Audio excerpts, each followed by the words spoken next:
Last লেকচারে আমরা intact নিয়ে আলোচনা করছিলাম। ইনটেকের কোন সোর্স থেকে ওয়াটার কালেক্ট করা হবে এবং ইনটেকটা কোন সোর্সে থাকবে এর উপর ডিপেন্ড করে আমরা ইনটেকের ক্লাসিফিকেশন দেখেছিলাম।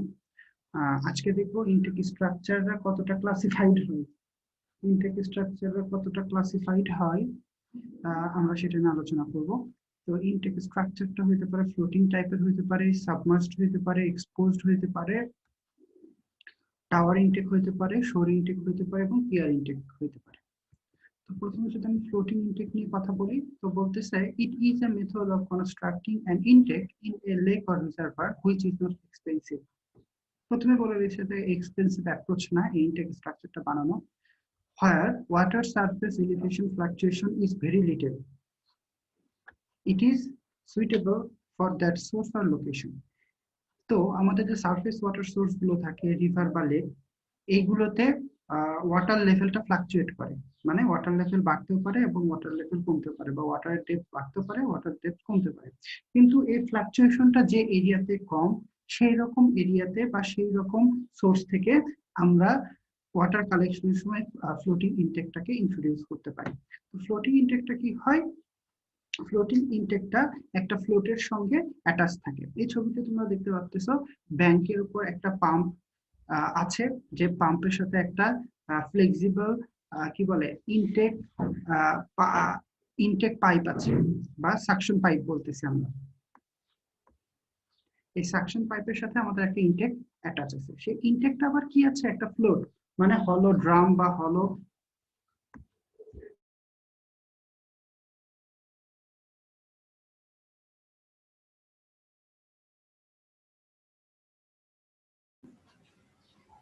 আমাদের ইনটেকটা একটা হলো সিলিন্ডারের সঙ্গে অ্যাটাচ করা আছে, যার কারণে হলো সিলিন্ডার কি করবে? ওয়াটার সারফেসে ফ্লোট করবে। এই ফ্লোটের সঙ্গে আমার ইনটেকটাকে অ্যাটাচ করে দেওয়া আছে। এতে কি হচ্ছে? ওয়াটার সারফেস থেকে আমার ইনটেকের একটা সার্টেইন ডিস্টেন্স অলওয়েজ মেইনটেইন থাকতেছে, যার কারণে আমরা কি বলতে পারি যে ওয়াটার সারফেস থেকে এবং একটা সার্টেইন ডেপথ থেকে আমরা কি করতে পারি? ইনটেক ইন্ট্রোডিউস করে ওয়াটার কালেক্ট করতে পারি।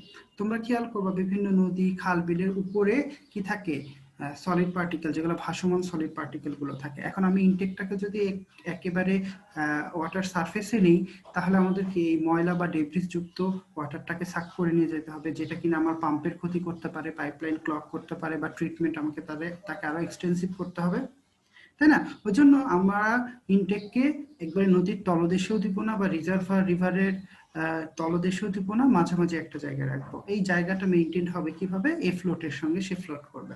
আর এই ফ্লোটটা যাতে এই লোকেশনের মধ্যে মুভ করে, দূরবর্তী জায়গায় কোনো জায়গায় চলে না যায় বা কারোর সঙ্গে আঘাত না পায়, এজন্য একে একটা জায়গায় অ্যাঙ্কর করে দেওয়া হয়। অ্যাঙ্কর করে দেওয়ার কারণে কি হবে? এই ফ্লোটটা কি করবে না, একটা সার্টেন লোকেশনের বাইরে কখনো যেতে পারবে না, বা আমার ইনটেককে একটা সার্টেন লোকেশন থেকে ডিসলোকেট করতে পারবে না।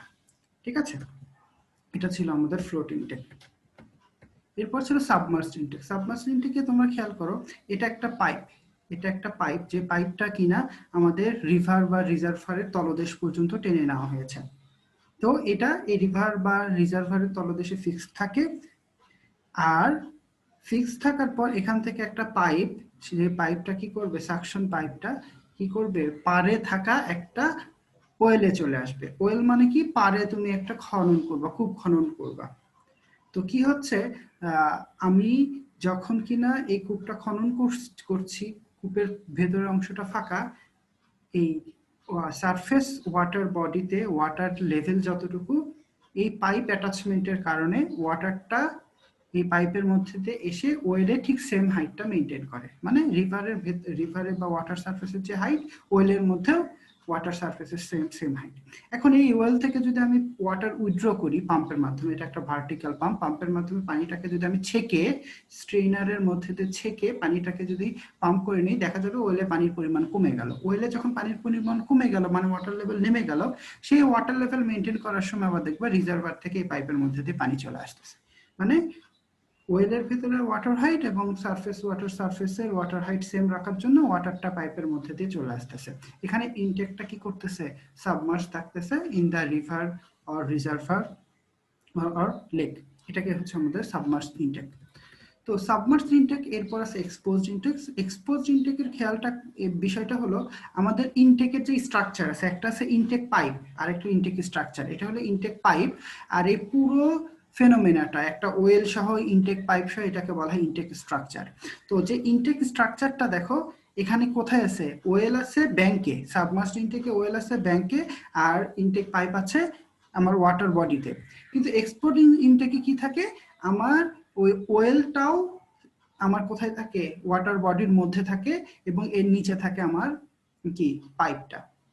বা এটা যখন ওয়াটার বডির মধ্যে থাকে, আমার ওয়েলের গায়ে যদি আমি কোনো গেট রেখে দিই, ওপেনিং রেখে দিই, তাহলে ওয়াটারটা ডিরেক্টলি আমার কিসে যাবে, ওয়েলে চলে যাবে। এরপর এখান থেকেই ওয়াটারটাকে পাম্প করে, মানে পাম্পিং স্টেশনটা থাকবে তোমার কি রিজার্ভারের মধ্যে, সেখান থেকে ওয়াটারটাকে একটা পাইপলাইনের মাধ্যমে ব্যাংকে নিয়ে আসা হয়। দেখো এই ছবিটাতে দেখো, পাইপলাইনের মাধ্যমে ব্যাংক বা পারে নিয়ে আসা হয়, এবং সেখান থেকে পরবর্তী ওয়াটার ওয়ার্কস গুলোতে ওয়াটারটাকে পাঠিয়ে দেওয়া হয়। তো কথা হলো ইনটেক স্ট্রাকচারটা যদি আমার ওয়াটার বডিতে বা সারফেস ওয়াটার বডিতে ভেতরে থাকে, ব্যাংক থেকে ভেতর দিকে থাকে, তখন সেটাকে বলতেছে আমরা এক্সপোজড ইনটেক। এরপর হলো ওয়েট ইনটেক।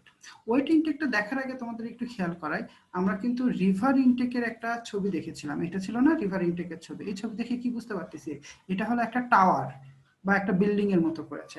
তো যে বিল্ডিং এর ভেতরটা হলো হলো বা ফাঁকা, বিল্ডিং এর ভেতরটা কি হলো বা ফাঁকা। আমি যদি একটু এর টপ ভিউ দেখার চেষ্টা করি, বা যদি সেকশন দেখি, সেকশনটা হবে এরকম, যে বাইরের দিকে একটা ওয়াল, এই ছবিটা দেখতেছো, এটা বাইরে একটা মোটা থিক ওয়াল থাকবে, ঠিক আছে। এটা সার্কুলার শেপের হতে পারে, যেমন এই ছবিগুলো দেখো, এখানে কিন্তু সার্কুলার শেপের। তো সার্কুলার, তাহলে একটা থিক ওয়াল, তো এর ভেতরের অংশটা ফাঁকা। এই থিক ওয়ালের মধ্যে যদি কোনো জায়গায় আমার গেট থাকে, এই গেটটা খুলে দিলে ওয়াটারটা কি করবে, এই ওয়েলের মধ্যে ঢুকবে, আর গেটটা বন্ধ করে দিলে ওয়াটারটা ঢুকতে পারবে না।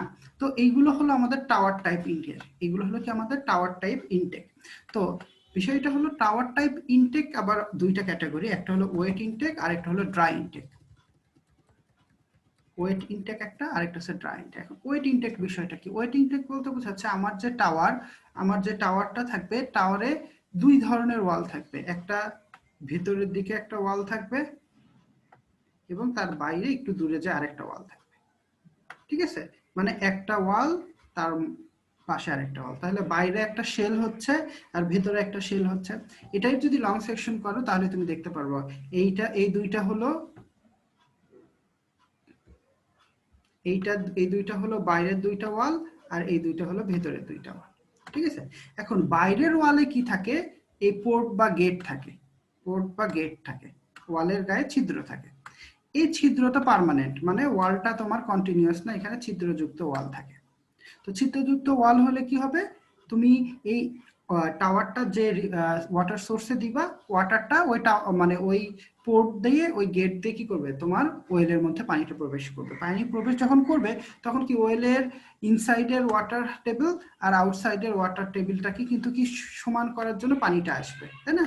এই ওয়াটার লেভেলটা সেম করার জন্য পানিটা কি করবে, গেটের মাধ্যমে আমার ওয়েলের মধ্যে চলে আসতেছে। এখন ভেতরের যে ওয়ালটা আছে বা ভেতরের যে শেলটা আছে, ভেতরের ওয়ালে যে গেটগুলো আছে, ভেতরের ওয়ালের যে গেটগুলো আছে, আমরা খেয়াল করি এই গেটগুলো, এই গেটগুলো আমরা কি করতে পারি, চাইলে খুলতে পারি, চাইলে বন্ধ রাখতে পারি, ঠিক আছে। তো এখানে একটা পুলির মাধ্যমে এই গেটগুলোকে অন অফ করা যায়। যখন কিনা এই গেটগুলো অফ থাকবে, তখন আউটার শেল থেকে পানিটা কি ইন শেলে যেতে পারবে না। কিন্তু যখন এই গেটগুলোকে খুলে দেওয়া হবে, তখন ইনার শেল থেকে ওয়াটারটা, আউটার শেল থেকে ওয়াটারটা কিসে যাবে, ইনার শেলে প্রবেশ করবে। তো ইনার শেলেও তো কি করবে, ওয়াটার লেভেলটা আমাদের সেম করার চেষ্টা করবে, তাই না। ওয়াটার লেভেলটা আমাদের কি সেম করার চেষ্টা করবে, ওয়াটার লেভেলটা কি করার, একবারে সেম করার চেষ্টা করবে। এখন ওয়াটার লেভেলটা যখন আমার সেম হয়ে গেল, তখন আমি যদি একটা পাম্পের মাধ্যমে ওয়াটারটাকে সাক করার চেষ্টা করি, এই ইনার শেল থেকে ওয়াটার বা ইনার কোর থেকে পানি সাক করার চেষ্টা করি, তখন কি হবে, ইনার ওয়াটার লেভেলটা নিচের দিকে পানি বের হয়ে যাচ্ছে, যেহেতু ওয়াটার লেভেলটা নিচে নামবে, তখন আবার আউটার শেল থেকে ওয়াটারটা ইনার শেলে যাবে, এবং আবার রিভার থেকে রিজার্ভার থেকে ওয়াটারটা আউটার শেলে যাবে। বুঝতে পারছি, এখানে কি পাম্পিং করতেছো তুমি এখানে, কিন্তু কিন্তু ওয়াটার সোর্স থেকে তোমার এই লোকেশন থেকে পানিটা তোমার ওয়েলের মধ্যে চলে আসতেছে, ঠিক আছে? তো এটাকে বলা হয় ওয়েট ইনটেক। ওয়েট ইনটেক কেন বলতেছে, তুমি যদি এই গেটগুলোকে বন্ধ করে দাও, বন্ধ করে দিয়ে যদি তুমি পাম্পিং করো, একটা সময় কি হয়ে যাবে, ইনার শেলটা শুকিয়ে যাবে না? কি বলো তোমরা? গেটগুলো বন্ধ করে দিয়ে যদি ভেতর থেকে পানি বের করে নাও, তাহলে ভেতরের অংশটা কি শুকিয়ে যাবে না? এই শেলটা জি স্যার শুকিয়ে যাবে। তারপরও ওয়েলের আউটার শেলে কিন্তু পানি থেকে যাবে, তাই না? কি বলো? কারণ ওয়েলের আউটার শেলের পানি তো তুমি কি করতেছো না, টেনে ভেতরেও নিচ্ছ না, আর এর গেট তো তুমি কখনো বন্ধ করতেছো না। তো আউটার শেলে অলওয়েজ কিছু না কিছু পানি থাকবে। মানে ওয়েল স্ট্রাকচারের মধ্যে তুমি যদি ইনার কোর থেকে সব পানি বের করেও নাও, তবুও তোমার ওয়েলের মধ্যে কিছু না কিছু পানি থাকবে। এজন্য এটাকে বলা হয় ওয়েট ইনটেক। এটাকে কি বলা হয়, ওয়েট ইনটেক। তো এই স্ট্রাকচারটা কি করা হয়, ওয়াটার বডির মধ্যে করা হয়। তাহলে ওয়াটার বডির মধ্যে যদি তুমি এই স্ট্রাকচার করো, সেক্ষেত্রে অবশ্যই কি থাকবে, ওয়াটার আমার স্ট্রাকচারটাকে উপর দিকে ঠেলে ধরার চেষ্টা করবে, একটা বুয়েন্সি থাকবে, বুয়েন্ট ফোর্স থাকবে। তো যখন কিনা তোমার স্ট্রাকচার, এখানে স্ট্রাকচার স্টেবল কখন আছে, যখন এই বুয়েন্ট ফোর্স আর এই স্ট্রাকচার থেকে এবং স্ট্রাকচারের মধ্যে থাকা পানি টোটাল ফোর্সটা সেম থাকবে, তখন কিন্তু আমার স্ট্রাকচারটা স্টেবল থাকবে। মানে এই স্ট্রাকচারের সেলফ ওয়েট আর এর ভেতরে থাকা পানি পুরোটা যদি আমাদের এই বুয়েন্ট ফোর্সের সাথে কি থাকে, সেম থাকে, সোজা থাকে, বা মানে ইয়ে থাকে, কম্প্যাটিবল থাকে বা ইকুয়াল থাকে, তখন কিন্তু আমার এই স্ট্রাকচারটা এই জায়গায় স্টেবল থাকবে। ঠিক আছে? তো ভেতর থেকে যদি আমি পানি কমায় ফেলি, তারপরেও কিছু না কিছু পানি আমার ইনটেক স্ট্রাকচারে থাকতেছে, যে পানিটা কি করবে, আমার স্ট্রাকচারটাকে সেই পানি সহ বুয়েন্ট ফোর্সের এগেইনস্টে স্টেবিলিটি দিবে। মানে সেলফ স্ট্রাকচার আর ভিতরে থাকা পানি নিচ দিকে আমার যে ফোর্স দিবে, সেই ফোর্সের জন্য বুয়েন্ট ফোর্সটাকে সে ব্যালেন্স করে ফেলবে এবং স্ট্রাকচারটা স্টেবল থাকবে। বুঝতে পারলাম? তো এই ওয়েট ইনটেক, এই ইনটেকটাকে ওয়েট ইনটেক কেন বলা হয়, এটা পরীক্ষাতে তোমাকে জিজ্ঞেস করলে তোমাদের কিন্তু সুন্দর করে বলতে হবে যে আমার ওয়েলে অলওয়েজ আউটার করে কিছু না কিছু পানি থাকবেই, দ্যাটস ওয়াই এটাকে বলা হয় আমাদের ওয়েট ইনটেক। কিন্তু ড্রাই ইনটেকের ছবিটা তুমি যদি দেখো, এই ছবিতে দেখলেই বোঝা যাচ্ছে যে এখানে জাস্ট একটা সিঙ্গেল কোর থাকবে। ঠিক আছে? একটা কোর থাকবে, সেই কোরের গায়ে আমাদের কি থাকবে, ছিদ্র থাকবে এবং গেট থাকবে। এই গেটটা ওপেন করা যাবে, ক্লোজ করা যাবে। তো গেটটা যখন ওপেন করব, তখনই আমার ওয়াটার বডি থেকে ওয়াটারটা আমার ইনটেকের মধ্যে প্রবেশ করবে। ঠিক আছে? সেই সময় আমি যদি সাকশন করে নিই, সেই সময় যদি আমি ওয়াটারটাকে সাক করে নিই, তাহলে কি হবে, আমার ওয়েলের ইনসাইডে ওয়াটার লেভেল নামতে থাকবে। গেট খুলে থাকার কারণে পানিটা আবার কি, সেই ওয়াটার লেভেলটাকে সোজা করার চেষ্টা করবে। গেট খোলার কারণে পানিটাকে, ওয়াটার লেভেলটাকে সেম করার জন্য আবার বাইরে থেকে পানিটা আমার ওয়েলে আসবে। এখন কথা হলো, কোনো কারণে তোমার ধরো এই গেটগুলো তুমি বন্ধ করে দিছো,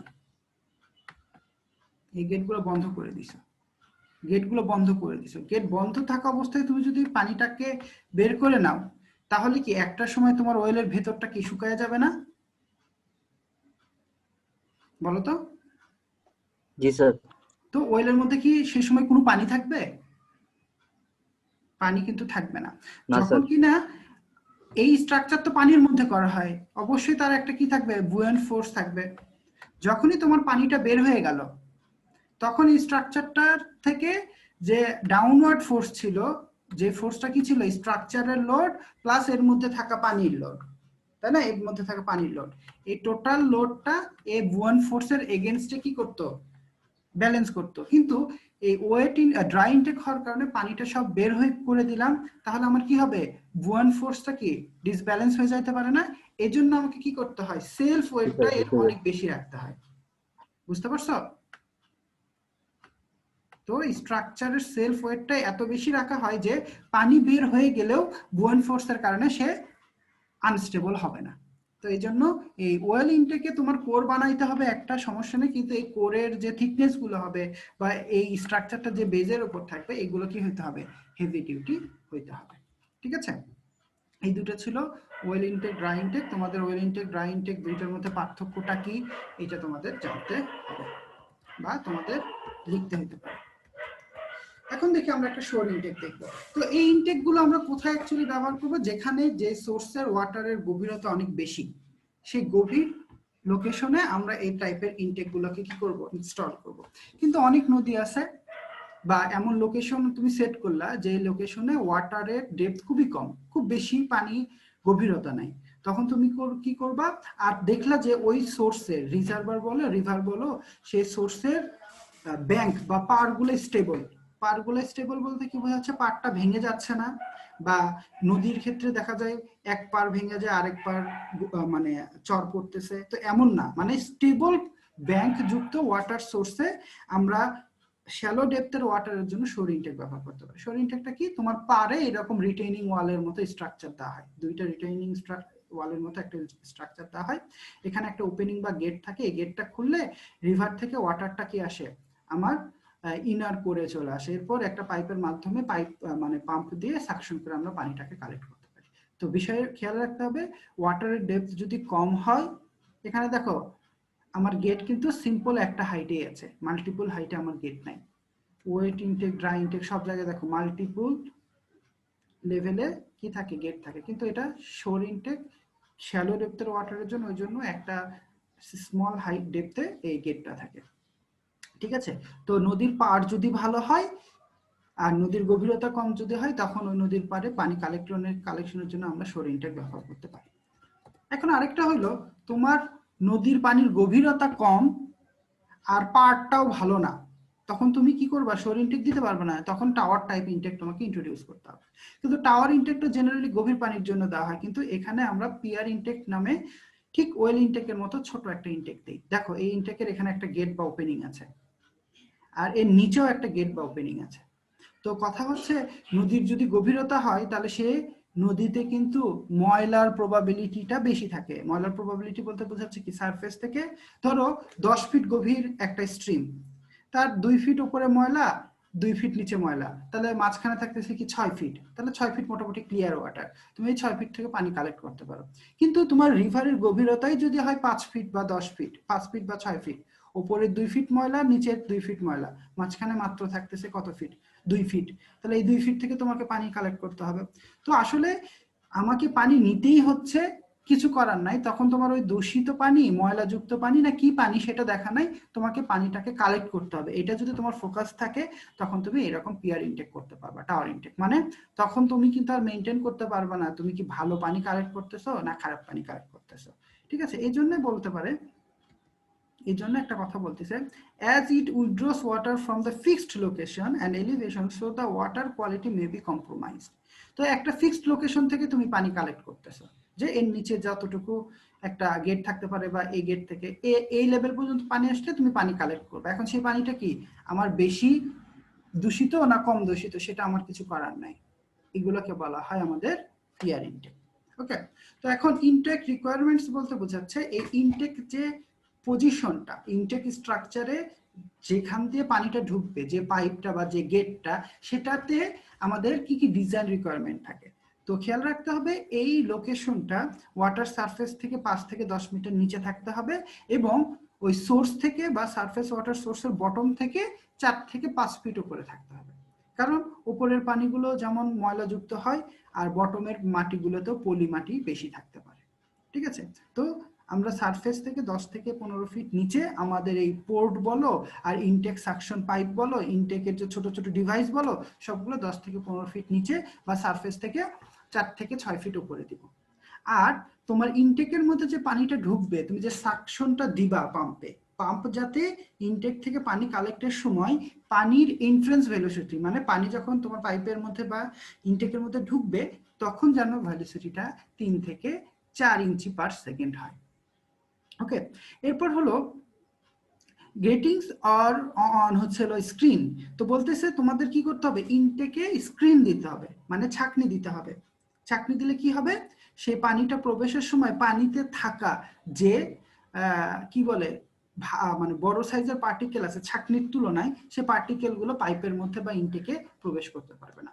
তো এই ইনটেকের ছাঁকনির সাইজ গুলো কি হবে, 2 to 8 মেশ টু 1 ইঞ্চি। বিষয়টা হলো 1 ইঞ্চিকে 2 ভাগ করো বা 2 থেকে 8 ভাগ করো, তাহলে একটা ভেরিয়েশন পাচ্ছ না, 2 ভাগ 3 ভাগ 4 ভাগ 5 ভাগ। 1 ইঞ্চিকে 2 ভাগ যদি করো তাহলে যতটুকু লেন্থ হবে, তুমি এমন একটা ছাঁকনি নিলা যে ছাঁকনির ওপেনিংটা হলো তত বড়। ঠিক আছে?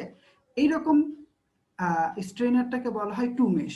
আবার 1 ইঞ্চিকে তুমি যদি 8 ভাগ করো, 8 ভাগ করলে যে ছোট্ট একটা ডাইমেনশন আসলো, সেই ডাইমেনশনের সমান ছিদ্রযুক্ত যদি তুমি স্ক্রিন বসাও তখন তাকে বলা হয় 8 মেশ স্ক্রিন। তো তোমার ইনটেক স্ট্রাকচারে 2 to 8 মেশ আমাদের স্ক্রিন অ্যাড করতে হয়। এবার বলতেছে suction lift including friction. Suction lift করতে হয় কি 15 থেকে 20 ফিট। সাকশন লিফট বিষয়টা কি? এটা হলো পাম্পের সাথে অ্যাটাচ কথা। তো এই জায়গাতে ছবি দেখো, এই পাম্পটা আছে এখানে আর ইনটেক স্ট্রাকচারটা আছে এখানে। তো সাকশন লিফট বলতেছে যে এই পাম্প থেকে আমার এই ইনটেক স্ট্রাকচারের হাইট, ভার্টিক্যাল ডিসটেন্স, এটাকে বলা হয় সাকশন লিফট। মানে পাম্প কত গভীরতা থেকে পানিটাকে টেনে তুলবে। এবং সেক্ষেত্রে আবার খেয়াল রাখতে হবে, এর মধ্যে পাইপের মধ্যে তো পানি ফ্লো করলে অবশ্যই ফ্রিকশনাল লস আসে।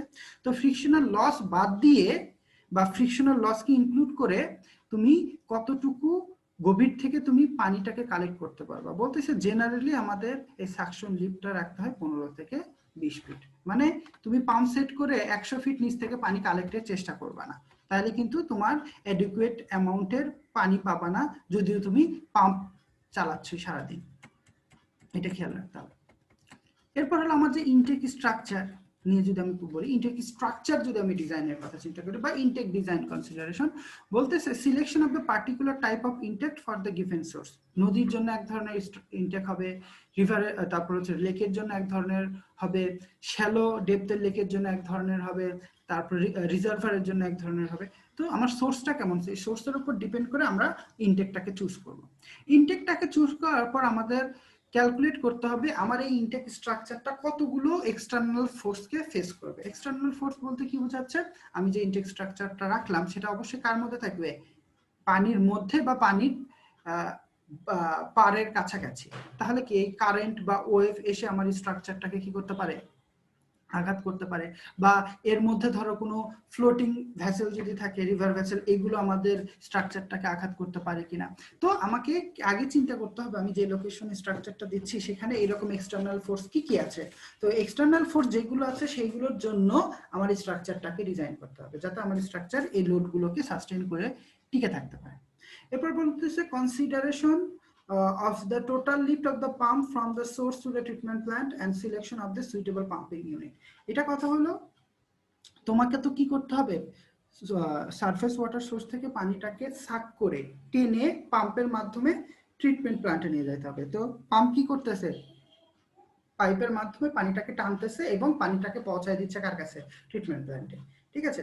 তো এখন আমাকে সুইটেবল ইউনিট পাম্প ব্যবহার করতে হবে, মানে এমন পাম্প ব্যবহার করতে হবে যে পাম্পটা আমার পানিটাকে কালেক্ট করবে এবং ট্রিটমেন্ট প্ল্যান্টে পৌঁছায় দেবে। এখন তোমার যদি কালেকশন পয়েন্ট থেকে পাম্পের দূরত্ব বা পাম্প থেকে ট্রিটমেন্ট প্ল্যান্টের দূরত্ব যদি অনেক বেশি হয়, বা পাম্প থেকে ওয়াটার সারফেস যেখান থেকে পানি কালেক্ট করবা তার গভীরতা যদি বেশি হয়, বা পাম্প থেকে বেশি উচ্চতাতে থাকা ট্রিটমেন্ট প্ল্যান্টে যদি পানিটাকে পাস হাইতে হয়, তাহলে তোমাকে কি করতে হবে, অবশ্যই একটা পাওয়ারফুল পাম্প ব্যবহার করতে হবে।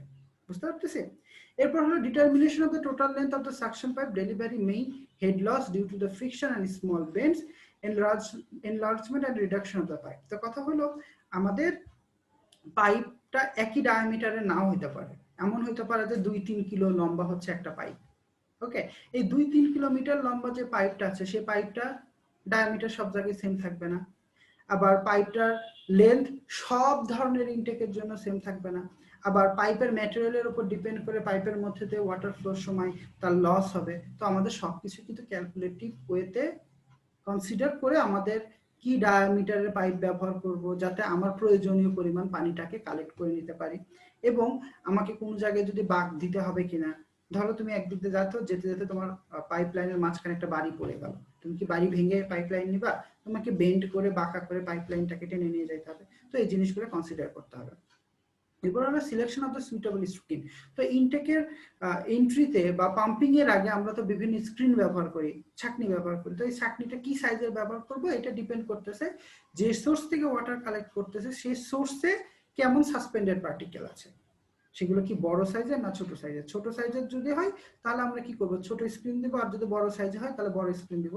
এতে কি হবে, তোমার পাইপের মধ্যে ভাসমান ডেব্রিস বা logs, Stones, even aquatic life, যেরকম তুমি পাম্প দিয়ে পানি টানতেছো, পানির সাথে তোমার মাছ চলে যাচ্ছে, তা পানির সাথে বা মাটিতে পানির সাথে তোমার মাটির তলদেশ থেকে কিছু শৈবাল যেসব উদ্ভিদ জন্মায় সেই উদ্ভিদগুলো ছিঁড়ে ছিঁড়ে তোমার পাইপের মধ্যে চলে যাচ্ছে। তো এটা তো ডিজায়ারেবল না। তো আমি যদি একটা ছাঁকনি দিই তাহলে কি হবে, এই অ্যাকোয়াটিক লাইফস বা ভেজিটেশন গুলো আমার পাইপলাইনের মধ্যে আসবে না বা কালেকশন লাইনে আসবে না। তো installation of the intake valves and ports hole at 2 or 3 different levels to get the best available quality of the water. তো eliminating seasonal যে fluctuation of the water level, তো এটা নিয়ে আমরা আগে আলোচনা করছি যে বিভিন্ন সিজনে ওয়াটার ডেপথটা ডিফারেন্ট থাকে। তো ডিফারেন্ট হাইট থেকে যাতে আমরা সারা বছর পানি পেতে পারি ওর জন্য আমরা এই ইনটেক ভালভ ডিফারেন্ট লোকেশনে দিই। একটা ইনটেক ভালভ দিই না, মাল্টিপল ইনটেক ভালভ দিই। ঠিক আছে। আবার বেস্ট কোয়ালিটি, তুমি দেখলে পুরো ওয়াটার টেবিলটা অনেক উঁচুতে, কিন্তু দেখতেছো ওয়াটার টেবিলের উপরে যে ভালভগুলো আছে সে ভালভের পানিগুলো ভালো না, তখন তুমি উপরের ভালভগুলো খুলবা না, নিচের ভালভগুলো খুলে ভালো পানিটাকে কালেক্ট করবে। এরপর হলো কস্ট বেনিফিট রেশিও। তো তোমাদের খেয়াল রাখতে হবে যে অ্যাজ অ্যান ইঞ্জিনিয়ার তোমার অনেক বড় একটা দায়িত্ব হলো কস্ট মিনিমাইজেশনের কথা চিন্তা করা। কস্ট মিনিমাইজেশনের কথা চিন্তা করা। কস্ট মিনিমাইজেশন বলতে বোঝাচ্ছে তুমি চাইলে এক্সপেন্সিভ ম্যাটেরিয়াল দিয়ে পাইপলাইন সেট আপ করতে পারো, বা তুমি কি করতে পারো কম দামি ম্যাটেরিয়াল দিয়ে করতে পারো, বাট তোমাকে চুজ করতে হবে এমন একটা জিনিস যাতে ইনিশিয়ালি কনস্ট্রাকশন কস্ট কম থাকে, আবার কি মেইনটেনেন্স কস্টটা কম হয় এবং বেশি দিন সে সার্ভিস দেয়। তুমি একবারে কম দামি ম্যাটেরিয়াল ব্যবহার করতে পারবে না, তাহলে কিছুদিন পরে সার্ভিসিবিলিটি তার চলে যাবে, আমাকে বারবার মেইনটেইন করতে হবে। তো বেশি টাকাও খরচ করা যাবে না, কম টাকাও খরচ করা যাবে না, তোমার সার্ভিস পিরিয়ড পর্যন্ত, মানে তুমি এই পাইপলাইনটা কতদিন পর্যন্ত উইদাউট মেজর কি মেইনটেনেন্স তুমি ব্যবহার করতে পারো, সেটা একটা ডিজাইন পিরিয়ড থাকে 15, 20, 30 বছর। এই 30 বছরের মধ্যে যাতে তোমার পাইপটা সাস্টেইন করে এবং তাতে যাতে কম মেইনটেনেন্স কস্ট বিয়ার করতে হয়, এসব খেয়াল করে তোমাকে ডিজাইন করতে হবে। তারপর হলো assurance of the safety of the structure, provision of the future extension, installation of the stand by unit pump. তো সেফটি, স্ট্রাকচারের সেফটিটা কিন্তু একটা বড় কনসার্ন। স্ট্রাকচারের সেফটি মানে কি, এমন হতে পারে এই ইনটেকটা নদীর পাড়ে দিয়ে আসছে, ওখানে হয়তো একজন মানুষ থাকে, কিন্তু ওখানে হেভি ডিউটি পাম্প টাম্প থাকে। এখন আমি যদি সিকিউরিটি মেইনটেইন না করতে পারি, দেখা যাবে অনেকে এসে চুরি করে নিয়ে যাচ্ছে, তাই না? আবার কি হচ্ছে, ওইদিকে নদী তোমার ইনটেক স্ট্রাকচারের পাশ দিয়ে কোনো একটা নৌকা চলে যায় বা একটা লঞ্চ চলে যায়, তাহলে সেটা আমাদের স্ট্রাকচারের জন্য ক্ষতিকর হতে পারে। তো আমরা কি করতে পারি, নেভিগেশনটা কন্ট্রোল করতে পারি, বা সিকিউরিটিটা আমরা কি করতে পারি, একটা এক্সটার্নাল সিকিউরিটি আর স্ট্রাকচারের সিকিউরিটি আছে। মানে আমি বারবার কিছুদিন পর পর দেখবো আমার স্ট্রাকচারটার কোথাও ফাটল আসলো কিনা, আমার স্ট্রাকচারটা ঠিক আছে কিনা, কোথাও লিক আছে কিনা, এগুলো আমরা মেনটেন করবো। ফিউচার এক্সটেনশন বলতে বোঝাচ্ছে এখন যেখান থেকে তুমি পানি নিচ্ছ, ভবিষ্যতে এমন হইতে পারে যে ওখান থেকে আরো বেশি পানি কালেক্ট করতে হবে, তখন যাতে তুমি ওই স্ট্রাকচারের সাথে এডিশনাল কোনো স্ট্রাকচার বা ওটাকে মডিফাই করার জন্য যথেষ্ট স্পেস পাও। ওকে। এরপর installation of the stand by pump, এটা গুরুত্বপূর্ণ, কারণ ট্রিটমেন্ট প্ল্যান্ট থেকে পানি বিশুদ্ধ হয়ে কন্টিনিউয়াসলি ডিস্ট্রিবিউশন সিস্টেমে যায়, তেমনি দূষিত পানি বা বলে ইমপিওর ওয়াটারটাও কিন্তু ট্রিটমেন্ট প্ল্যান্টে বারবার আসতে হবে। এখন তোমার ইনটেক স্ট্রাকচারের পাম্পটা যদি কখনো ব্রেকডাউন করে, ইলেকট্রিক ব্রেকডাউন বা মেকানিক্যাল ব্রেকডাউন করে, তখন কিন্তু তুমি আর ইনটেক থেকে পানি পাঠাইতে পারবে না, তখন ট্রিটমেন্ট প্ল্যান্টও পানি পাবে না, ট্রিটমেন্ট প্ল্যান্টও সাপ্লাই দিতে পারবে না। এটা কিন্তু পুরো একটা ক্যাটাস্ট্রফিক ঘটনা ঘটতে পারে। দ্যাটস ওয়াই তোমাকে স্ট্যান্ড বাই পাম্প রাখতে হবে, যদি মেইন পাম্পটা বন্ধ হয় সাথে সাথে যাতে আমরা স্ট্যান্ড বাই পাম্পটা দিয়ে আমাদের কাজটা চালাই যেতে পারি। তো ইনটেক ডিজাইনের সময় এই জিনিসগুলো আমাদের মাথায় রাখতে হয়। তো ইনটেক জানলাম, এখন ইনটেক মেইনটা কি আর ট্রান্সমিশন মেইনটা কি। ইনটেক মেইন হলো একটা পাইপলাইন, যে পাইপলাইনটা কি করে, ইনটেক থেকে ওয়াটারটাকে কনভে করে নিয়ে যায় কোথায়, পাম্পিং স্টেশন, এটা হলো ইনটেক মেইন। আর পাম্পিং স্টেশন থেকে যে পাইপলাইনগুলো আমাদের কি ট্রিটমেন্ট প্ল্যান্টে ওয়াটারটাকে কনভে করে নিয়ে যায়, সেটাকে বলা হয় ট্রান্সমিশন মেইন। অ্যাকচুয়ালি এগুলো সবগুলো হলো আমাদের পাইপ, ক্লোজ কন্ডুইট। তো পাইপের ক্লাসিফিকেশন, একটা আছে প্রেসার পাইপ আর একটা হলো গ্র্যাভিটি পাইপ।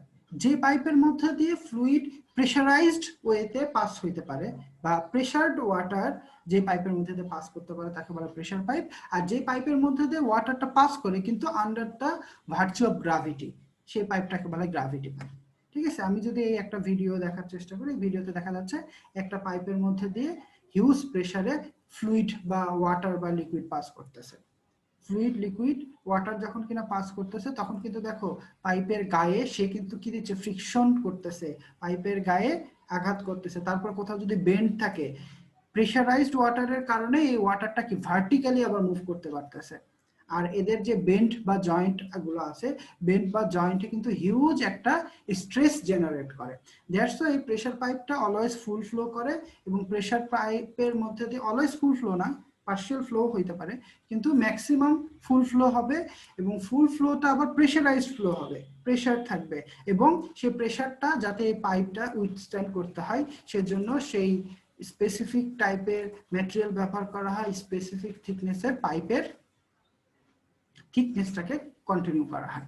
তার গ্রাভিটি পাইপ যদি বলা হয় যে পাইপের মধ্যে দিয়ে ওয়াটারটা কি করে, আন্ডার দ্য ভার্চু ফ্লো করে, মানে পাইপটা কি থাকবে, ওয়াটারটাকে হায়ার এলিভেশন থেকে লোয়ার এলিভেশনে নিয়ে যাবে। আর প্রেসার পাইপ কি করতে পারে, ওয়াটারটাকে লো এলিভেশন থেকে হায়ার এলিভেশনে উঠাইতে পারে। বুঝতে পারছি? প্রেসার পাইপ ওয়াটারটাকে লো এলিভেশন থেকে হাই এলিভেশনে নিয়ে যেতে পারে, বা হাই থেকে তো লোতে যাবে, কিন্তু আর গ্রাভিটি পাইপ শুধুমাত্র কি করবে, হায়ার এলিভেশন থেকে ওয়াটারটাকে লোয়ার এলিভেশনে কনভে করতে পারে। তো আমরা যে ছবিটা দেখতে পারি এটা হলো কি কোন একটা গ্রাম অঞ্চলে, তার পাশে পাহাড় আছে, পাহাড়ে ধরো স্ট্রিম আছে, ঝর্ণা আছে, তাদের কি করতে হয়, এই স্ট্রিম থেকে পানিটা নিজেদের যে নিয়ে আসতে হয়। এর তুলনায় কি করা যেতে পারে, ওই লোকেশনে আমরা যদি একটা রিজার্ভারের মতো বানাই, যেখানে কিনা ঝর্ণার পানিগুলো জমা হবে, এবং সেই রিজার্ভারের সঙ্গে এখানে দেখো একটা পাইপ অ্যাটাচ করতেছি, সেটা গ্রেডিয়েন্টে থাকবে, ডাউনওয়ার্ড স্লোপিং এ থাকবে। ডাউনওয়ার্ড স্লোপিং এ থাকলে কি হবে, ওয়াটারটা এই পাইপের মধ্যে দিয়ে কি করবে, পাস করবে under the virtue of gravity. এখানে ওয়াটারটা ফুল ফ্লো, পাইপের মধ্যে দিয়ে ফুল ফ্লো করতে পারে বা পার্শিয়াল ফ্লো করতে পারে।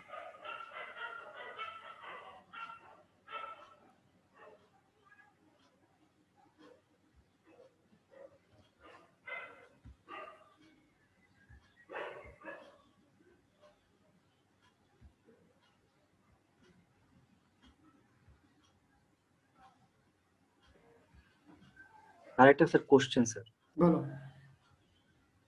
স্যার আমরা কোথায় স্যার ওয়েল ইনটেক ইউজ করবো আর কোথায় স্যার ড্রাই ইনটেক ইউজ করবো স্যার? আচ্ছা, ওয়েল ইনটেক, ড্রাই ইনটেক, তুমি এই দুইটা ক্ষেত্রে বুঝতে পারতেছো। ওয়েল ইনটেকের জন্য, ওয়েট ইনটেকের জন্য কি বেশি জায়গা প্রয়োজন তোমার, তাই না? ওয়েল ইনটেকের ক্ষেত্রে স্যার, ড্রাই ইনটেকে স্যার সেলফ ওয়েট থাকে স্যার বেশি, আর ওয়েল এখন এইটা হলো জাজমেন্টের বিষয়, ইনটেক কম।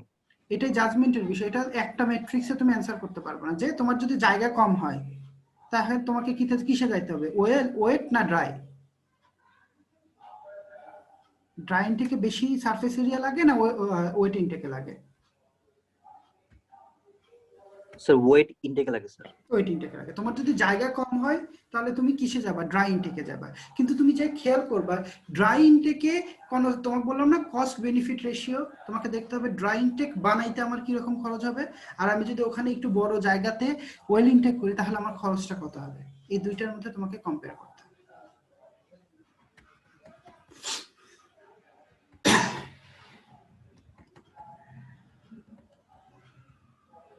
আবার দেখো, তোমার যদি ওয়াটারের গভীরতা কম হয়, তাই না, তাহলে তুমি ওয়েট ইনটেক, ড্রাই ইনটেক করতে পারো। গভীরতা কম হলে স্ট্রাকচারের সেলফ ওয়েটের জন্য তোমাকে কম খরচ করতে হবে না,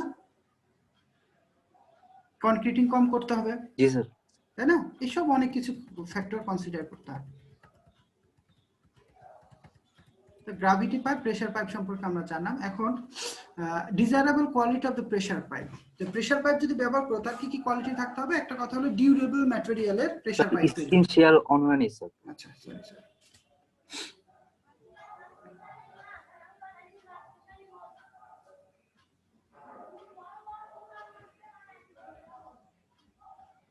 তো প্রেসার যে পাইপ যদি আমি ব্যবহার করি, সেই প্রেসার পাইপের কি কি কোয়ালিটি থাকতে হবে? একটা কোয়ালিটি হলো সেটা ডিউরেবল ম্যাটেরিয়ালের তৈরি হতে হবে, যেগুলো কিনা সহজে লিক না হয়। কারণ আমাদের ধরো 20-30 কিলোমিটার বা ধরো 2-3 কিলোমিটার বা আরো বড় পাইপলাইন কনস্ট্রাক্ট করতে হতে পারে, তাই না? তখন কি একটা এত বড় পাইপ তো তুমি পাবা না, সেটা প্লাস্টিকের বলো, কনক্রিটের বলো, স্টিলের বলো, আমাদের ছোট ছোট পাইপের সেগমেন্ট অ্যাড করে আমাদের পাইপলাইনটাকে কমপ্লিট করতে হবে। তো এমন ম্যাটেরিয়াল ব্যবহার করতে হবে যে ম্যাটেরিয়াল সহজে লিক করে না। ঠিক আছে? লিক যদি করে তাহলে এর মধ্যে দিয়ে পানিটা কি হয়ে যাবে, বের হয়ে যাবে, এবং পানিটা ওয়েস্ট হয়ে যাবে। এরপর হবে পাইপের যে ম্যাটেরিয়াল বা পাইপটা এমন স্ট্রং হতে হবে যাতে সে ইন্টারনাল এবং এক্সটার্নাল স্ট্রেসটাকে উইথস্ট্যান্ড করতে পারে। ইন্টারনাল স্ট্রেস মানে কি, যেহেতু প্রেসার পাইপ, ওয়াটারটা প্রেসারাইজড ওয়েতে কি হবে, ফ্লো করবে।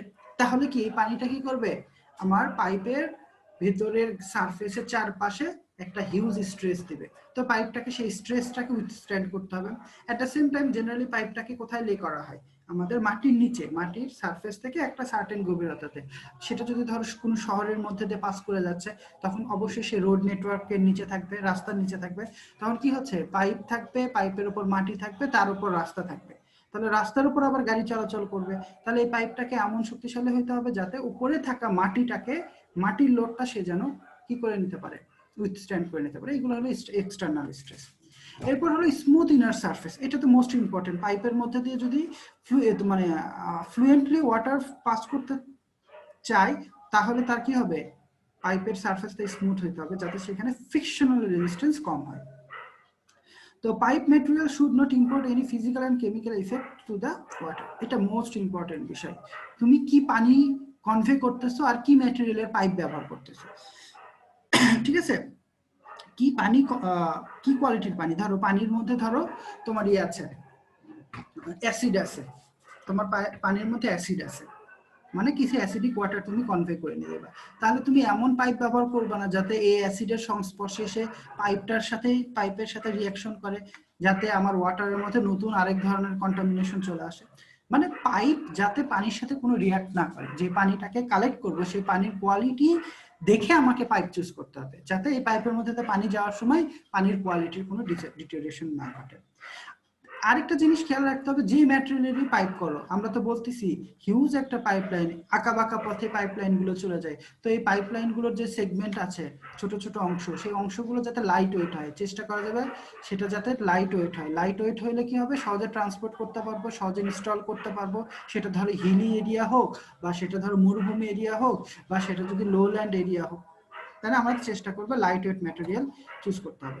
এরপর হলো কি, আমাদের পাইপলাইন বা প্রেসার পাইপ মানে চুজ করার আগে আমাদের দেখতে হবে এই প্রেসার পাইপ ইনস্টলেশনে আমাদের কতটুকু কস্ট আসতেছে, আর এই প্রেসার পাইপ মেনটেন করার জন্য অ্যানুয়ালি আমার কতটুকু ইয়ে হচ্ছে, খরচ হচ্ছে। সাথে সাথে আবার ম্যাক্সিমাম সার্ভিস পিরিয়ড, মানে আমার পাইপটা কতদিন আমাকে সার্ভিস দিবে, ঠিক আছে?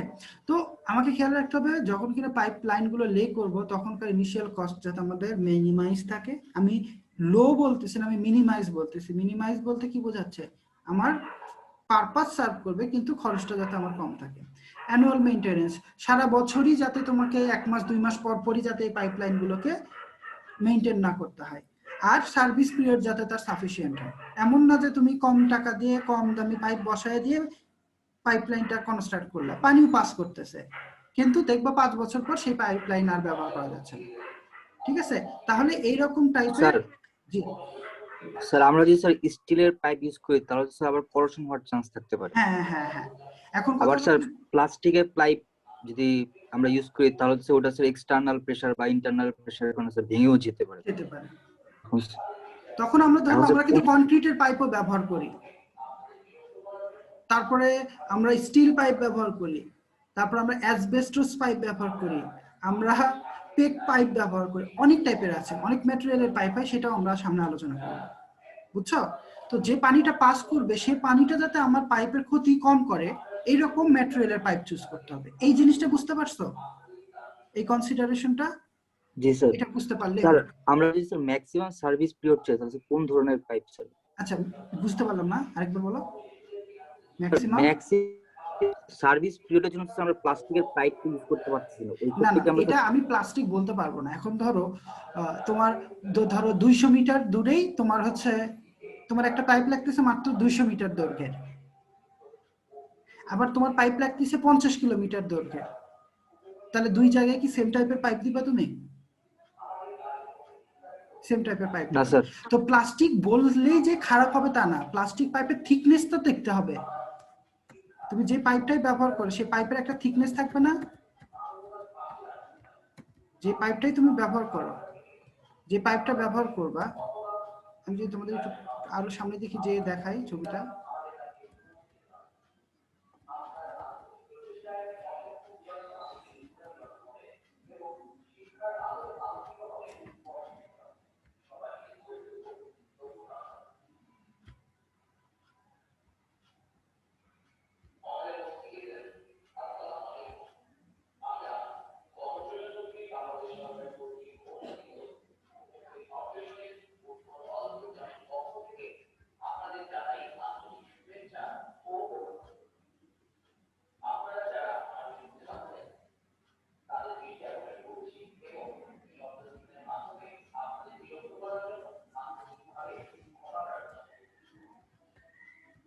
তোমরা যদি একটু পাইপ দেখার চেষ্টা করো, কত ধরনের পাইপ হইতে পারে।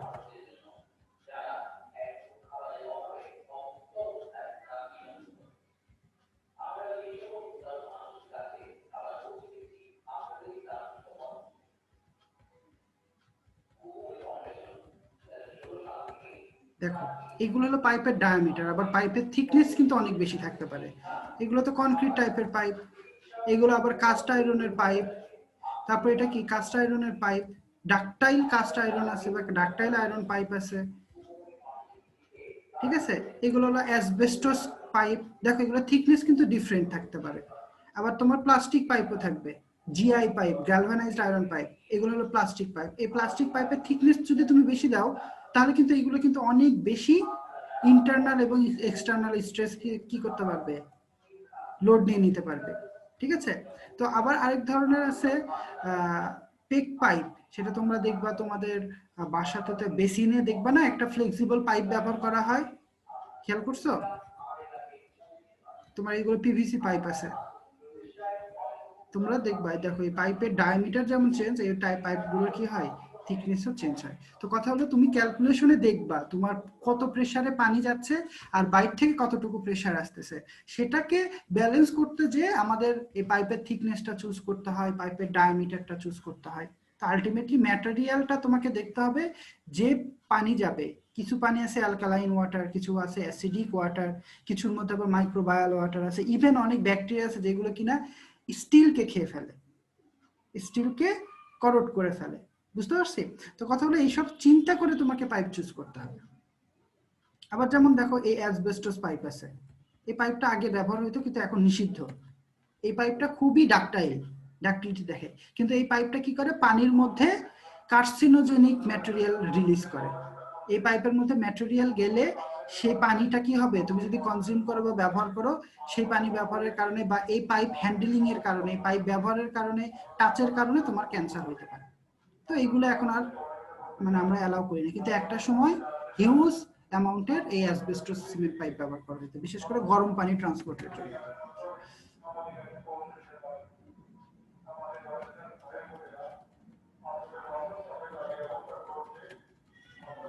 তো আমরা প্রেসার পাইপ নিয়ে একটু জানলাম, প্রেসার পাইপগুলো কি কি কোয়ালিটি থাকতে হবে। এরপর আমরা দেখবো পাইপ লাইন বা ইউটিলিটি লাইন ইন সিটি। একটা সিটি রোড নেটওয়ার্কের নিচে যদি তুমি খেয়াল করো, দেখবো অনেক ধরনের পাইপ লাইন আছে। যেমন কিছু পাইপ লাইন আছে সোয়ার লাইন, যেটা কিনা কি করে, তোমার বাড়ি থেকে যে ওয়েস্ট ওয়াটার তৈরি হয়, কিচেন টয়লেট, সেই পানিটাকে কনভে করে দূরবর্তী কোনো ট্রিটমেন্ট প্ল্যান্টে নিয়ে যায় বা ডিসপোজাল সাইটে ফেলে দেয়। কিছু পাইপলাইন আছে যে পাইপলাইনটা তোমাকে কি বিশুদ্ধ পানি, ট্রিটেড ওয়াটারটা তোমার বাড়িতে পৌঁছায় দেয়। আবার কিছু পাইপলাইন আছে যেটা শুধু বৃষ্টির পানি কনভে করে নিয়ে যায়। কিছু পাইপলাইন আছে যেগুলো কি বিদ্যুতের জন্য, কিছু পাইপলাইন ইন্টারনেটের জন্য, কিছু পাইপলাইন তোমার টেলিফোনের জন্য। অনেক ধরনের পাইপলাইন থাকতে পারে। বাট তোমাকে এটা নিয়ে তোমাকে কেন বলতেছে, এখন ধরো তুমি যে পানিটাকে কালেক্ট করলা পাম্পের মাধ্যমে, সোর্স থেকে কালেক্ট করার পর ট্রান্সমিশন মেইনের মাধ্যমে তুমি ট্রিটমেন্ট প্ল্যান্টে পৌঁছে দিচ্ছ। কিন্তু ট্রিটমেন্ট প্ল্যান্টের পথে তোমার যদি কোনো একটা শহর বা সিটি পড়ে যায়, তখন তোমাকে কি করতে হবে, তখন ওই সিটি রোড নেটওয়ার্ক নিয়ে আগে তোমার ধারণা থাকতে হবে। তারপর এর মধ্যে ফাঁকা যে জায়গা আছে, সে ফাঁকা জায়গার মধ্যে তোমার পাইপটাকে টেনে নিয়ে যেতে হবে। তুমি চাইলেই কিন্তু এগুলোকে ভেঙে টেঙে বাড়ি টাড়ির নিচ দিয়ে টেনে নিয়ে যেতে পারবে না, তোমাকে ওখানকার নেটওয়ার্ক জানতে হবে। তো এই পাইপলাইন লে করতে গেলে আমাদের অনেকগুলো স্টেপ মেনটেন করতে হয়। প্রথমে যে জিনিসটা আছে, preparation of the detail map of roads and streets. তো এটা কখন, যদি এই লেক থেকে আমি ওয়াটারটা কালেক্ট করতেছি এবং স্টার্ট পয়েন্ট পানিটাকে আমাকে ইন পয়েন্টে নিয়ে আসতে হবে, এখানে পানিটাকে আনতে হবে। আনার ক্ষেত্রে দেখতেছি আমার একটা শহর পড়ে গেছে, তখন আমাকে কি শহরের রোড নেটওয়ার্ক সম্পর্কে জানতে হবে।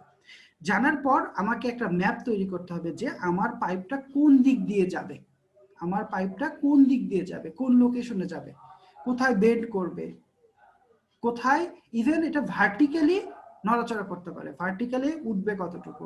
তো এমন হইতে পারে তুমি যদি এই পাইপটা, তুমি গ্রাভিটি পাইপ ধরো, এই লোকেশনটা এতটুকু লেন্থ, জাস্ট স্টার্টিং থেকে এতটুকু তুমি ভার্টিক্যাল করতে, মানে গ্রাভিটি ফ্লোতে পানি নিয়ে যাবা, তাহলে কি করতে হবে, এই স্টার্টার এলিভেশনের তুলনায় এই নিচের এলিভেশনটা কম রাখতে হবে, তাই না, যাতে আমার পাইপটা গ্রাভিটিতে আসে। তো তোমাকে একটা ম্যাপ তৈরি করতে হবে, detail map of the roads and the sir streets. আমাদের আরেকটা ক্লাস আছে স্যার 1:50। তোমাদের কি সময় শেষ? 1:50? জি স্যার। আচ্ছা ঠিক আছে, নেক্সট দিন ইনশাল্লাহ আমরা এখান থেকে আলোচনা শুরু করব। আর এই লেকচার ম্যাটেরিয়ালটা পুরোটাই আমরা কি কি পড়বো পুরোটাই আমরা মানে তোমাদের ক্লাসরুমে অ্যাড করে দিয়েছি, ঠিক আছে? ইনশাল্লাহ আগামী দিন তোমাদের সঙ্গে দেখা হবে। আর সিয়ার একটু আমার সঙ্গে আজকে কথা বলবা সন্ধ্যার পর, ঠিক আছে?